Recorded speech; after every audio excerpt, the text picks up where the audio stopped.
자, HLB 그룹주 좀 볼까요? 제가 매일매일 살펴보죠. 많으신 분들이 이제 의아하게 생각해요. 저 사람 맨날 HLB 맨날 찍네 그러거든요. 근데 사실은 제가 HLB 리보세라리 때문에 그런 건데 애초에 제 영상의 모토가 예전부터 HLB였었어요.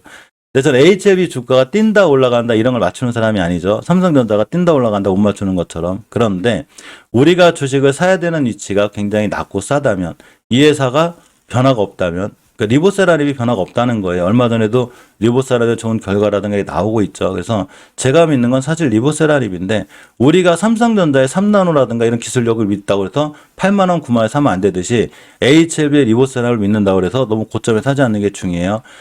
벌써 2달 전에 추세를 깼는데 이제는 바닥을 치고 제가 돌아 나가고 있다고 그랬죠.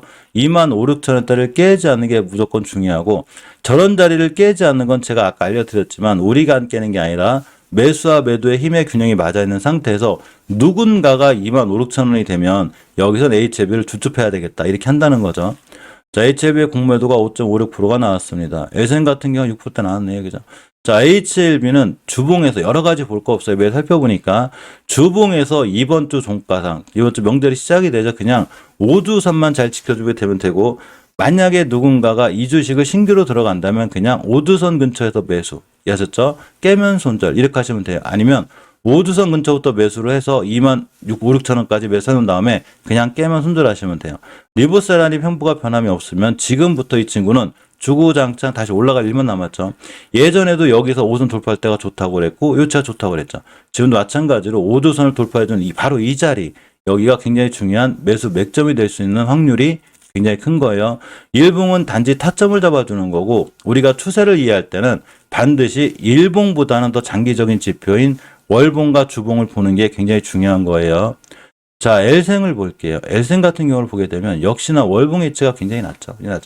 특히 엘생 같은 경우 수급교선을 전혀 이탈 안 하고 있죠. 그런데 원래 이식교선이 강력한 저항선이 되기 때문에 하필 또 여기까지 왔어요. 와가지고 주봉에서 60주선을 잘 보고 있어야 돼요. 자, 보겠습니다. 근처에 와 있죠, 지금. 무슨 얘기냐면 저길 못 들어주게 되면 다시 11,000원 초반까지 밀리게 돼요. 자, 그래서 일봉에서 241선 기준으로 떨어지게 되면 20원까지 밀릴 수 있죠. 그런데 이 공간은 역시나 L생이 갖고 있는 어떤 여러 가지 이슈에 비해서 굉장히 위치가 낮다. 이렇게 보시면 돼요. LG가 제일 빠르죠. LG도 5주선을 지켜주는 게 중요해요. 월봉에서는 지금 우측선인 것 같긴 한데 그래도 이렇게 바닥 찍고 턴하는 중이고 주봉에서 우선 위에 있다는 얘기는 추세 전환과 턴이 완벽히 돼 있는 거죠. 그래서 HLB처럼 앞으로도 5주선만 깨지 않으면 이런 추세는 유지가 된다. 굳이 매수하시려면 지금 매수. 그죠? 20원 깨면 손절 이렇게 하시면 돼요. LTE 같은 경우에도 제가 어제 밀릴 수 있다고 그랬죠. 왜 그러냐면 여기가 일봉에서는 안 보이는데 자, 주봉에서 보게 되면 정고점 근처들이죠. 그래서 이 자리는 매물대가 돼요. 이렇게. 당연히 매물대 맞고 떨어지고 조정받는데 여기를 뚫어줄지 안 뚫어줄지 몰라요. 세력들이 결정하는 거니까. 이걸 뚫어주게 되면 이렇게 2만 4, 5천 원대까지는 매물대가 없어요. 자, 뭔 얘기냐면 LTE 같은 경우에 지금 20교선 위에 있죠. 지금 추세가 틀어지고 올라가고 있고 이 공간에서는 잘 모아 나갔을 때 내가 바라볼 수 있는 목표가가 아무리 짧게 봐도 17,000원, 18,000원. 그죠? 길게 보면은 그래도 2만 원대까지는 보인다는 거예요. 근데 이게 바로 갈지, 2달 뒤에 갈지, 3달 뒤에 갈지, 4달 뒤에 갈지, 5개월 뒤에 갈지 몰라요. 이 매물대를 뚫어줘야 되는 거니까. 그래서 LTE를 중장기로 들고 가신 분들은 그냥 10,000원 초반에 사가지고 가만히 냅두면 되는 거고 내가 단타나 단기를 하신 분들은 그냥 바닥에 사서 13,000원, 14,000원대 팔면 되는데 가장 중요한 거는 13,000원, 14,000원 팔았을 때 바로 또 사게 되면 눌림목을 줄 때 손실권에 있는다는 얘기인 거예요. 그랬을 때 내가 한 번에만 사지 않고 분할로 살 수 있다면 역시 살 수 있다면 그런 부분도 다 극복하고 이겨나갈 수 있다. 이렇게 보시면 돼요. HLB 글로벌 같은 경우는 추세가 완전히 깨져 있긴 해도 이 정도 많이 떨어졌어요. 그래서 매달 그냥 꾸준히 사시고 제 생각 HLB 글로벌 투자할 분은 그렇게 하시라는 거예요. 몰빵하지 마시고 5주선 위에 올라가 있는 상태에서 거래량의 변화가 생겼기 때문에 아마 이 정도면 돌아 나갈 확률은 큰데 장기적인 지표가 못 돌아섰기 때문에 제가 얘기하는 장기적인 지표는 월봉이죠. 5개월선 위에 못 올려놨기 때문에 아직은 추세가 불안하다. 이렇게 보시면 돼요. 대신에 가격은 굉장히 싸기 때문에 잘 모아나가시면 돼요. 자, 또 볼까요? 자, 노터스는 그냥 20개월선만 깨면 돼요. 너무 어렵게 생각하지 말고 알았어. 알았으니까 20개월선만 깨지 마. 그렇게 하시면 돼요. 그래서 20개월선 가격이 정확하게 4,590원이죠. 여기만 깨지 않으면 잘 올라갈 수 있고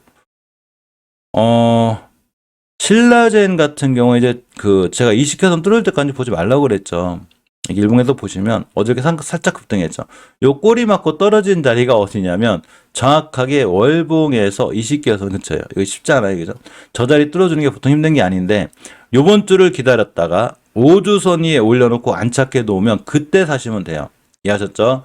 다시 요번 주를 기다려도 되고 어제만 꼬리다고 그랬다가 사는 게 아니고 이번 주를 기다렸다가 5주선을 올려놓고 다음 주에 안착을 해주게 되면 굉장히 중요한 매수 타임이 되는데 신라젠, 박사일바이오, NC트론 전부 다 재무는 빵점이기 때문에 그런 부분은 본인이 판단하셔야 되고 박사일바이오도 이 정도면 다중바닥이에요. 다중바닥이라 아마 지금부터 더 이상 하방으로 안 밀릴 것 같긴 해도 역시나 재무는 안 좋으니까 조심하시고 NC트론은 그 HLB 그룹 주다 연계 잘 돼 있어요. 어머니 월봉 5개월선 위에 있고 주봉에서 2선 위에 있기 때문에 추세나 흐름은 좋다. 그죠? 가장 중요한 건 이런 친구들은 재무가 안 좋기 때문에 어제 젠큐릭스 얘기했듯이 뭔 일이 생길지 몰라요. 실적으로 젠큐릭스가 시간의 하한가를 간 가장 큰 이유가 유상증자예요. 유상증자. 근데 제가 알려드렸듯이 이런 부분은 반드시 본인 스스로도 감당하셔야 돼요. 언제든지 저는 멤버한테 말씀드리는 게 이 친구는 재무가 빵점이다라고 알려드려요. 재무가 안 좋은 애들은 반드시 사고를 칠 확률이 커요. 유상증자를 하든 시비 물량 발행을 하든 뭐를 하든 하기 때문에 반드시 재무가 안 좋은 종목들은 본인들이 알아서 좀 작게 투자한다든가 아니면 분할 매수한다든가 여러 가지 방법을 굉장히 잘 결정을 하셔야 돼요. 저가 젠큐리스 상한가를 갔기 때문에 시간이 오래 걸릴 거라 뺄게요. 자, 신신제약을 봐야죠. 자, 신신제약을 보게 되면 월봉에서도 갈 자리는 있어요. 그런데 20개선이 6,150권이 다 와가고 있어요. 지금. 다 와가고 있고 주봉에서 60주선만 안 깨면 돼요. 수급주선이죠. 잘 지켜주고 있으니까 여기서 깨지 않는 선생님 홀딩이고 명문제약의 월봉 H도 굉장히 낮죠. 낮기 때문에 5개선만 안 깨면 돼요. 부강약품도 마찬가지. 5개선 깨지 않고 있는 데다가 주봉에서 역시나 추세를 유지해주고 있기 때문에 상한가 흐름이 좋은 거고 제일파마홀딩스가 제일 애매하긴 한데 원체 싸게 얘기했던 거라 이 자리가 엄청난 부담이 된다는 거죠. 제가 여기부터 사라고 그랬기 때문에 지금 부담이 되는데 일단 월봉 기준으로 목표가를 찍은 것 같아요. 그죠? 60개선의 목표가죠. 찍었는데 주봉이 중요해요. 자, 5주선을 이탈 안 하고 있죠, 지금. 5주선 이탈하면 안 돼요, 이 친구. 확 무너져요. 그래서 5주선 이탈하지 않는 자리 선상에서 보는 게 맞고, 정 어려우면 일봉에서 21선 근처 매수 깨면 흔들하시면 돼요. 순간순간 잘 뛰는 애기 때문에 그냥 21선 근처 대응하시면 돼요. 자, 제일약품 아직 얼마 올라간 것도 없어요, 이 친구는. 5개선만 깨면 돼요. 그죠? 5개선 자리가 19,000원대이기 때문에 저 자리만 이탈하면 되고, 원체 주식이 싸다 생각하시면 되고, 거래량과 매집봉이 잘 들어와 있구나. 이렇게 생각하시면 됩니다. KPS 생명과학도 이 세 친구가 사실은 화이자 관련주죠. 서울제약까지.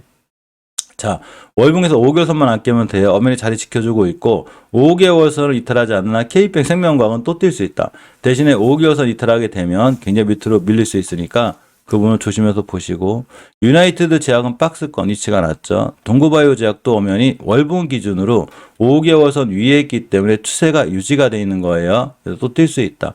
앞에 대량 거래가 잘 들어와 있죠. 그죠? 자, 바디텍 매드는 금방 설명드렸듯이 땡땡이가 생겨버렸어요. 원래 바디텍 매드 제가 얘기한 자리가 이제 이런 데부터거든요. 사실은 지금 도소유권에 있으셔야 되고 월봉에서 봤을 때 목표가 근처를 갔다 오긴 했어요. 그렇지만 또 뛸 수 있는 확률이라는 게 있죠. 이제 중요한 건 얘가 문제예요. 수급주선, 60주선. 얘를 뚫어주냐 못 뚫어주냐 결정적인데 뭔 얘기냐면 일봉에서 5일선 근처 매수 땡땡이니까 깨자마자 손절이에요. 여기까지 쭉 밀려요. 잘못하면. 그런데 깨지 않으면 다시 한번 60선 돌파를 시도할 수 있다. 이렇게 생각하고 보시면 돼요. 자, 신테카바이오도 올랐죠. 신테카바이오 로봇 관련주기도 한데 사실은 상당히 이렇게 거래에 잘 들어와 있어요. 보시게 되면 5개선 위에 있죠. 그죠? 5개선 위에 있고 주봉에서도 5수선 위에 있고 정배열이 시작이 됐기 때문에 신테카바이오도 추세 흐름이 좋아요. 특히 근간의 로봇 관련주 흐름이 굉장히 좋기 때문에 신테카바이오 또한 다시 한번 잘 뛸 수 있어요. 어제 이 얘기가 좀 있더라고요. 어셉틴 시밀러 FDA 허가 사전 미팅 회의록 수령. 이게 프레스티지 형제들 얘기하는 건데 갑자기 뛰었어요. 갑자기. 깜짝 놀랐습니다. 뛰었는데 둘 다 재무는 빵점이에요. 또 하나가 월봉에서 완전히 바닥권이죠. 대바닥권이기 때문에 사실은 더 밀릴 수 있는 확률이 커요. 그래서 주봉을 좀 잘 보셔야 될 것 같아요. 주봉에서 5주선만 깨지 않으면 또 뛸 확률이 있고 예전에도 제가 잠깐 넣었다 뺐었는데 이렇게 거래량이 잘 들어와 있죠. 지금. 또 들어왔고 또 들어왔고 또 들어왔죠. 그래서 한번 또 뛸 확률이 커요. 음봉이 하루 떨어진다거나 옆으로 땡땡이를 그린다거나 그러면 저는 관심 있게 보고 오늘이에도 5선 찍고 뛸 수 있으니까 잘 보고 계시기 바라고 저 친구가 뛰기만 파마도 같이 뛰죠. 그죠? 파마도 오늘 하루 정도 음봉 생길 수 있고, 예전에도 매치봉 잘 들어온 거예요, 이 친구. 음봉을 한번 떨어질 수 있고, 음봉을 한 이틀 떨어지면 더 좋아요. 음봉을 한 이틀 떨어지면 화요일이기 때문에 오늘 한 번, 내일 한 번, 목요일에 가면 날아갈 수 있겠죠. 이런 계산을 갖고 보시는 게 좋고, 셀트리온 그룹주들은 원체 위치가 낮기 때문에 셀트리온 그룹주들을 예전에 막 34만 원 여기서 사라는 게 아니라 셀트리온 바로 지금 15, 6만 원, 17만 원 할 때 지금 하루하루 일입하지 말고 지금 사는 게 맞다. 대신에 내가 이 친구를 살 때는 농사 진다는 마음으로 그냥 올해 연말이나 뭐 내년 초나 아니 더 늦어질 수도 있겠구나. 이게 긴 마음을 갖고 가격대는 지금 사는 게 맞는 거예요. 자, 엔젠바이오 최대 주주가 젠큐릭스이기 때문에 젠큐릭스에 의해서 엔젠바이오가 흔들릴 수는 있는데 월봉에서 위치를 좀 보게 되면 굉장히 낮죠. 그래서 5개선만 깨지 않으면 돼요. 특히나 이제 별개니까. 유상증자가 실시한 거는 어차피 젠큐릭스니까 그거에 대한 이 친구가 흔들림이 있을지 없을지 모르겠지만 간단해요. 그냥 자리만 이탈하지 않으면 돼요. 이렇게 5드선만 이탈하지 않으면 되고 그것과 관련해서 말든 우선 깨게 되면 당연히 뭐 익절한다든가 손절한다든가 여러 가지 결정을 해야 되겠죠. 삼진제약 같은 경우는 제 박스권이 됐죠. 그냥 23,4천에 사놓으면 자기가 알아서 28,000원을 가는 자동 그 박스권이기 때문에 너무 어렵게 생각하지 말고 그냥 자동 박스권에 사는 게 좋다 보시고 국내 첫 AI 토익 강사가 도입이 된대요. 이제 교육주도 이제 교육계도 이제 AI하고 로봇이 많이 가나 봐요. 그죠? 자, 그래서 어제 YBM 넷이 떴는데 교육 관련주는 꼭 저런 이슈가 아니더라도 앞전에 거래량이 들어와 있고 섹터들이 다 크게 올라갈 종목들이 많기 때문에 반드시 관심 있게 보시고 아까 알려드린 대로 이제 태양광 수소 쪽이 지금은 또 관심이 볼 필요가 있는데 찌임수혜주가 하나솔루션인지 저는 모르겠어요. 그런데 굳이 보려면 너무 대형주 보지 말고 태양광 관련주나 수소 관련주도 아까 금방 영상에서 알려드렸듯이 이제 시작해서 다시 달려나갈 확률이 굉장히 커요. 태양광 관련주도 아주 바닥에 있어요. 어떤 종목을 사야 되는지는 제가 멤버방에서 알려드렸고 자, 우리 8시 30분에 만나야죠. 자, 신규로 가입하신 멤버들이 굉장히 많기 때문에 8시 30분에 만날 거예요. 이게 장초반 잠깐만 썸네일이 뜰 거고, 여기서 저를 만나시면 되고, 많은 멤버들이 같이 해주실 거예요. 또 하나가, 커뮤니티 게시판에 알림 설정은 해놓으셔야지만 우리가 어떤 종목이 뛰는지를 알려드려요. 어제 다 떴어요. 다 떴는데, 요렇게 그 많은 종목들도 알으시려면 당연히 커뮤니티 게시판 알림 설정 반드시 해놓으셔야 되고 오후에 한 번 더 만나죠. 만약에 오후에 못 만나게 되면 제가 저녁 때라도 꼭 만나요. 저도 이제 맨날 방송을 하다 보니까 이제 낮에 일을 잘 못 보는데 뭐 은행 업무로 본다든가 개인적인 일할 때 못 보긴 해요. 그래도 되도록 만나니까 이거 못 만나면 제가 이거라도 남겨드려요. 노란 썸네일. 노란 썸네일은 바로 내일 뛴다는 게 아니라 이번 달 한 달 내내 우리가 관심 있게 봐야 되는 건데 이거 언제든 볼 수 있어요. 그러니까 직장 생활을 하시거나 어떤 걸 하시는 분들은 다 볼 수 있으니까 VIP 멤버 이상 가입하시면 항상 떠 있어요. 매일매일 거의 똑같은 종목들이 많긴 한데 또 신규로 들어온 종목들이 많기 때문에 같이 한번 보시면 좋고 이제 종목에 대한 궁금한 것도 제가 얘기를 해드리는데 이제 오늘부터 이따 말씀드리겠지만 실방에서는 안 할 거예요. 실방에서는 안 하고 커뮤니티 게시판에서만 할 거예요. 이게 왜 그러냐면 실방에서 우리가 지금 실방하다 보니까 중간중간에 중요한 종목을 찾아봐야 되는데 그걸 못하기 때문에 그런 거죠. 요거에 대한 자세한 얘기는 제가 멤버방에서 해드릴게요. 자, 8시 30분에 멤버방에서 따로 뵐 수 있는 걸로 하고 자, 시청자분들도 오늘 꼭 성공 투자하시고 저랑 같이 해주시고 제 영상을 좋아해 주셔서 진심으로 고맙고 감사드립니다. 자, 고맙습니다. 좋은 하루 보내세요.